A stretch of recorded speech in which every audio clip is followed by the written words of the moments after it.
What's going on? In the last video, we took out the carpet of my 2017 WRX in a larger effort to soundproof the car a little bit and improve the sound quality inside the cabin and reduce the road noise a bit. In this video, I want to go over what materials I used and why, and what your choices are once you get the carpet removed, because you might not want to do what I did. The very first thing you're going to want to do is try to figure out what you're trying to accomplish. In other words, are you going for competition style, tune-like silence in your car, or maybe something more subtle and just to reduce the road noise a little bit and improve the sound quality of your system? If you have a system, it's very important, especially to reduce rattles and reduce panel vibrations and to basically keep the bass tight and inside the car. I want to make clear that when I say soundproofing, I don't really mean soundproofing because it's impossible to soundproof a car. It's just impossible. All you're doing is reducing the noise level inside the car to an acceptable level, and that level is relative and subjective. So what might be acceptable to me might not be acceptable to you. So you have to figure out exactly what you're going to want. In a sports car, it's even more critical to determine ahead of time what you want to do and to give it more thought, because you don't want to take away from the driving experience. So when you buy a sports car, you buy it because you enjoy the sports car, and you're going to want to hear the sound of the engine. You're going to want to hear the low exhaust notes. Some people spend a lot of money on their exhaust, and you know, what good is it to spend $1,000 on your exhaust that you can't even hear inside your car? So improving the sound quality inside the car can be accomplished without reducing it to the point where it takes away from the driving experience of driving a sports car like the WRX. Either way, there's some certain steps that you have to take to soundproof a car. And the first one is to prevent panel vibrations by mass loading the metal of the car. This makes it harder for the metal to resonate and make unwanted sounds. Products like Dynamat, CLD tiles, or even like roofing materials like peel and seal have been successfully used. They're all basically sticky asphalt or butyl with foil liner. Step 2 is to apply closed cell foam to act as a decoupler. The actual material that will block sound is going to be the mass loaded vinyl. But when you push the mass loaded vinyl against the metal or against whatever the source of the noise is, the waves, the sound waves can travel more easily through it. So you have to provide a gap. You have to provide a gap for the sound waves to bounce and travel between the mass loaded vinyl and the source of the sound. And we do that by applying closed cell foam. And closed cell foam is watertight, so it's perfect for car applications, especially like car doors where it does get wet in there. Third step is to put the mass loaded vinyl over the closed cell foam. The mass loaded vinyl is your actual sound blocker. That's going to provide you the biggest improvement in reduction of road noise inside your car. It's really heavy. It's about a pound per square foot.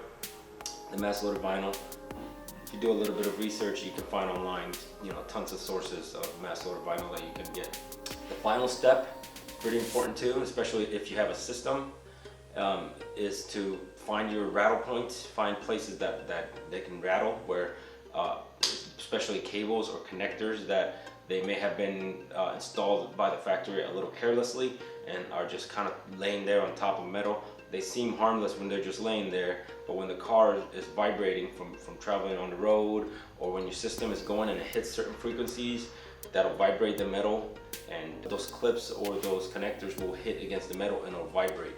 And if you don't identify those, they just become a nuisance in the car. It's just a pain in the butt, and I notice them sometimes and it just drives me insane. So that's an important step.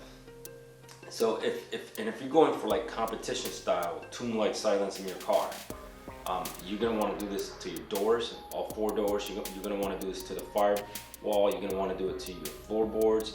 You want to do it under the rear seat. You want to do it on the trunk. You want to do it to your headliner. You want to do it everywhere in the car. It's a very time-consuming and a very expensive project. And another point to consider is the power of your system. If you have more than like 300 watts RMS system, then you're gonna want to consider getting the better stuff, the thicker, more name brand stuff, which will be more effective than the cheaper stuff. When I started this project, my goal was very simple. All I wanted to do is tighten the sound inside the car. I was getting a lot of sound loss and vibrations in the panels and road noise. And and I just wanted to improve that, and as a side benefit, just to lower the road noise inside the car a little bit. I didn't want tomb-like silence in the car. I didn't want to be further disconnected from the driving experience because it's a sports car, it's a small sports car, and I like the way it feels. The suspension is pretty tight, so it does feel very connected to the road. So if you have tomb-like silence in the car, it'll disconnect you from that experience a little bit, and that's not what I wanted. I also did not want to add a lot of weight. That's very significant. The car has a small engine. It's a small turbocharged engine, so if you start getting into the mass loaded vinyl and all the right stuff that you're supposed to get to achieve the highest gains and sound reduction, then you can add a significant amount of weight to your car, and I did not want to do that. I also wanted to be able to hear my exhaust. I like the low sounds of the exhaust that it makes, and I wanted to do that. So this is all a matter of personal preference, of course, so you have to decide ahead of time what you want. Alright, so I've started soundproofing my car. I've started working on it now that everything's out, and I wanted to go over what I'm doing before I put the Roadkill down, because once I do that, you won't be able to see. So basically my main priority right now is to stop all rattles, because obviously I can't do this once the carpet's on and all these trim pieces are on, and there's quite a few places that I found already that are potential rattle points. So what I've been doing is I've been going around all of the cables here and in the middle, and I've just been basically moving them to see if they rattle. Because what happens is when you're driving down the road, certain vibrations or certain frequencies will cause some cable to rattle, and it'll only rattle under certain conditions. It won't rattle all the time, so it's very hard to pinpoint exactly which ones they are. So needless to say, we're gonna stop them all now so that it doesn't happen at all. So that's these foam pieces that you see right here. I've already put them on. That's just to stop it from rattling in the cable tray there. And I did the same thing with my wire here. I wrapped foam tape around it so that there's nothing for it to rattle against. There's no metal to cable contact. I did the same thing here because that was a rattle point. So basically I just went like that, and anything that rattled, I'm taking care of. And I'm doing the same all the way down. I'm doing the same thing on the other side, and I'm doing the same thing in the middle. And you can see right here that this is from the factory, right? So they install this, which is exactly to stop rattles, right? But these little plastic pieces right here next to it, one here and one here, they're not secured. So those are rattle points. So I'm gonna go ahead and put foam around that and put foam around this to secure those from rattling. And so that's my main goal right now, is just to stop all of the rattles. I'm also putting some sound damping material, which is this stuff right here. And it doesn't have to cover all the areas. You can see I've already done a few pieces here. And this is just to stop or reduce the vibration of the thin panels, while you're driving on the road or when your sub is going. So all I'm doing is applying that on there. It doesn't have to cover every square inch of the car, just 50%, and just really the flatter areas. I've cleaned the areas with alcohol beforehand, and then once it dries, I peel that off and then put it on the metal, and then I use a roller, high quality, heavy. This is a metal roller that has ridges, so that I see the parts that I've already gone over, and I go and I push every single inch of it down into the metal to prevent any air pockets, and just to have a better quality installation so that it never comes off in the future. So that's what I'm doing. All of this is gonna end with me putting some Roadkill, which is this stuff right here. And what this stuff is, this is a hybrid product, and it's not the top of the line stuff. This is it's actually quite cheap. And what it is some foam, ideally closed cell foam. I don't think this is exactly closed cell foam, but it's close to it. And it's got a layer of mass loaded vinyl attached to it. It's not the 1 pound stuff that's the high quality stuff. I don't necessarily want my car to be like a tomb, so I'm gonna go with this, and whatever improvements it brings, great. And I'm not looking back. So that's basically what I'm doing. This is gonna go over all of this area under the seat, the rear seat, and it's gonna go in the trunk also.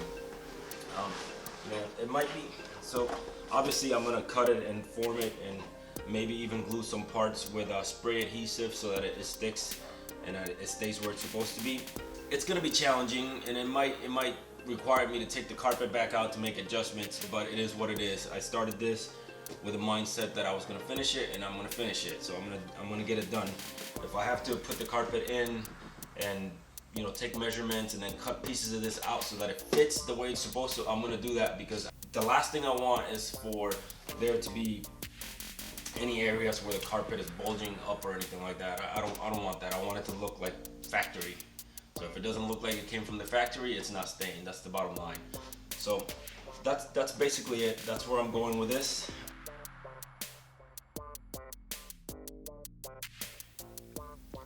Alright, so I'm done putting down the Roadkill. As you can see, most of the flat surfaces on the floorboard are covered. That's that black vinyl that you see down there. I ended up getting some of this stuff, which is duct insulation. I got it from Home Depot. That's the aluminum foil you see, and I just used that to, one, to seal some of the bigger gaps, and two, to hold it in place while I was working. I'm gonna leave it there. It's self-adhesive. The adhesive is not, that great, but I'm not concerned about it because the carpet will hold all that in place. So it's foil-backed foam, so that should help a little bit too, but we'll see. So I'm getting ready to put the carpet back on. I'm gonna do under the seat at a later time because I need to get this car functional again to use it. But here I go.